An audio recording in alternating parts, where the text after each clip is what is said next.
37 workers from the company that manages New York's power grid have voluntarily left their families and their homes to keep the state's electricity flowing. They're living in trailers and working 12-hour shifts in control rooms that get deep cleaned to ward off the coronavirus.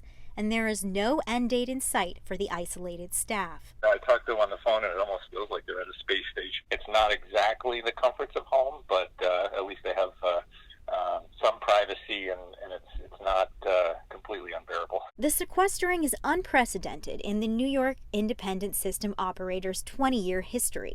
But CEO and President Rich Dewey says it's a necessary move because grid operators require a lot of training and can easily be replaced. When you look at everything that's going on and all the trauma that's evident on the news in New York City, imagine how bad it would be if the lights weren't on. Federal Energy Regulatory Commission Chairman Neil Chatterjee calls the grid operators unsung heroes. In times like this, when people are scared, they start to recognize, oh, wow, I'm really dependent on electricity in this country, and it would be a problem if the lights went out, if I couldn't heat or cool my home, if I couldn't charge a ventilator, if I couldn't, maintain power to a hospital or emergency care center. So I just think situations like this cause us to appreciate what oftentimes Americans take for granted. In the midst of the pandemic, the power grid continues to be barraged with cyber attacks. Can you give me a sense of how often the power grid is attacked in an hour or in a day? Millions of times a day.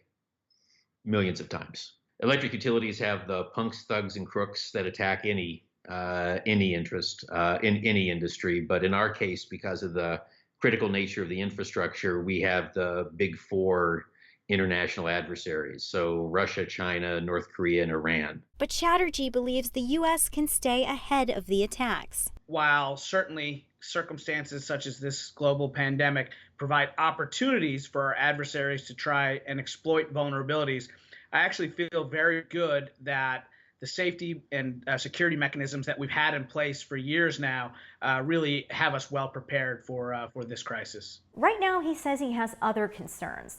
With so many businesses closed and people staying at home, the load has shifted from industry to residences. Many utility companies have pledged not to do shutoffs for people who can't pay their bills, but that's also leading to questions about how the companies absorb those costs. We need to be vigilant to make sure that we don't have liquidity concerns at the end of this when we go into the recovery for these utilities who are keeping the lights on and potentially may not be able to recover some of those costs. Meanwhile, fears of massive blackouts are emerging on social media as lockdowns continue. In the UK, a major operator caused public panic after telling customers to keep a flashlight on hand. But experts say the U.S. electric sector is used to confronting problems together, whether they're hurricanes or pandemics. We've got a battle rhythm, if you will, of the industry CEOs getting together to work through common issues and working through issues with the government. And we started that battle rhythm about 3 weeks ago